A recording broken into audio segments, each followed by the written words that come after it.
everybody, welcome to the second video of this channel, and today's topic is goals of machine learning. So, first goal is to develop general purpose algo of practical values, and second is predictions. So, if we talk about predictions first, it is like recommendation system, future trends, forecasting sales.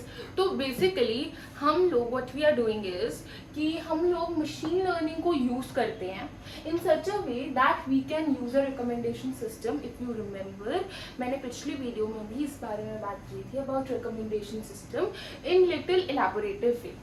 ठीक है, future trends की अगर मैं बात करती हूँ तो दे machines data collect करती हैं. They understand the pattern how कि 90s में कैसा फैशन था, मे बी 2000 में कैसा है, 2010 में कैसा है, 2012 में कैसा है, एंड सिमिलरली 2024 में कैसा है. सो सिमिलरली वो फ्यूचर के ट्रेंड्स को भी प्रिडिक्ट कर सकते हैं. This is a very naive example, but this is how this future trend works on. Then is forecasting sales. Basically sales किस तरीके से हम कर सकते हैं, everything on the basis of prediction. If ये लिया है तो X चीज़ भी लेंगे. Okay, I'll tell you one example. जैसे अगर हम लोग शॉपिंग करते हैं on Amazon में भी, तो we bought a new laptop. ठीक है, तो they will not give us another laptop in our recommendation system, but वो हमें लैपटॉप बैग्स भी दिखा सकते हैं, वो हमें चार्जर्स भी दिखा सकते हैं, एवरी काइंड ऑफ असेसरीज जो भी हमारी लैपटॉप से रिलेटेड होती हैं वो सब हमें वो रिकमेंडेशन सिस्टम्स पे दिखाता है. You will also see a column वहाँ पे पीपल ऑल्सो बाय दिस ऐसे करके, या फिर कुछ जगहों पे यू विल फाइंड कि ऐसे लिखा होता है कि this plus this as an offer. ठीक है, so what are these things? These are sale tactics. Forecasting कर रहे हैं वो अपनी सेल को इस तरीके से करना है, इस तरीके से दे अंडरस्टैंड कि हमें ये चीज़ को इस तरीके से प्रेजेंट करना है ताकि मोर सेल हो.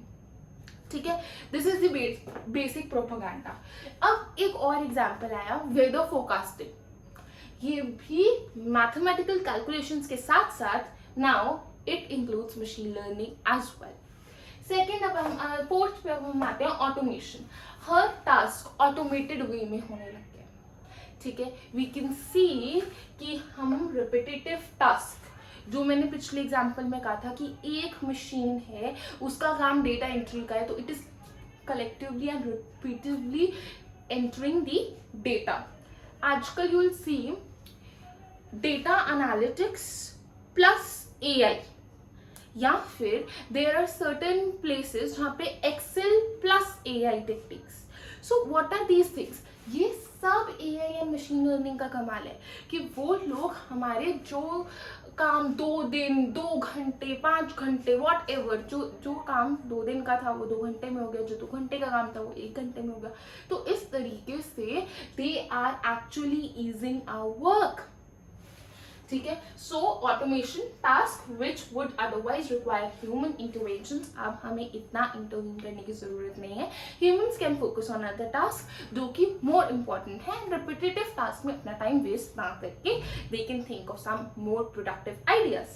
इसके बाद रिपीटेटिव टास्क ऑप्टिमाइजिंग प्रोसेसेस, मतलब प्रोसेसेस को थोड़ा ऑप्टिमाइज वे में हम यूज कर सकते हैं with the help of machine.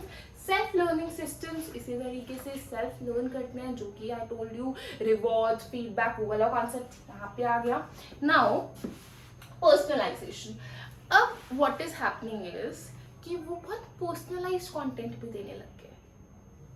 Right, अब how it is happening is, जैसे अभी I told you about movies.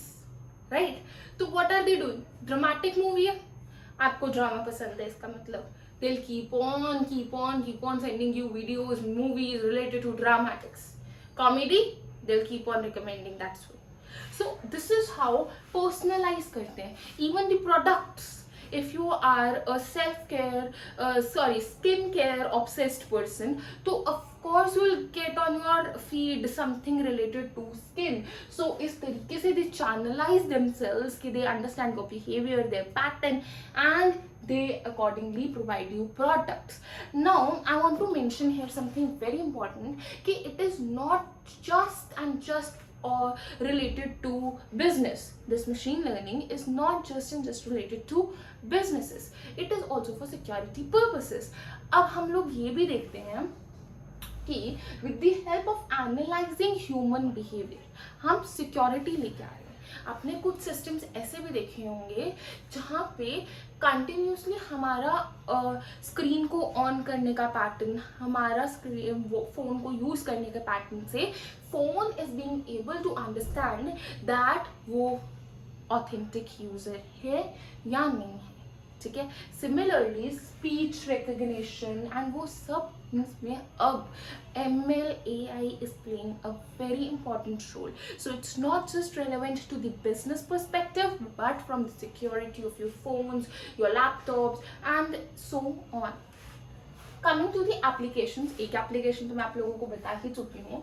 Second is image classification. Antiviruses में भी ये बहुत यूज हो रहा है. फटाफट वो डायग्नोस कर सकता है एक छोटे से छोटे वायरस को भी. And spam filters. आप लोग ट्रू कॉलर का एग्जाम्पल ले सकते हो इन दिस केस कि ट्रू कॉलर में if you have that app they have a very structured format of phone calls filtered in such a way that those who are fraudulent they are deleted. ठीक है. In fact on text messages भी जो हमारे phones पे आते हैं उसमें भी there is this kind of thing that is spam filter. Even on your Gmails, that they segregate those emails that are not so authentic, that are fraud, etc. Now, face recognition. Apple iPhones, Android phones.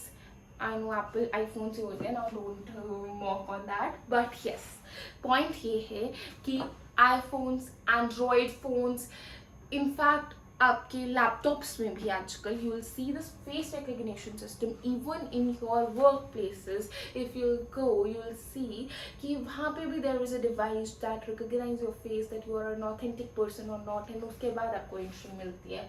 Now coming to medical diagnosis, वहाँ पे भी there are robotic surgeries and robots are used for each and every purpose. Like there was a laser treatment which I read about, and that was completely robotics. It was something related to eyes, that eyes का जो operation होगा. ठीक है. Then speech recognition, as I mentioned, fraud detection already I have discussed here. Then weather prediction, इसके बारे में भी हम बात कर चुके हैं. So guys, ये दो टॉपिक्स जितने सिंपल हैं उतने ही ज़्यादा इम्पॉर्टेंट है from exam point of view. So please इन दोनों टॉपिक्स को निगलेक्ट मत करना.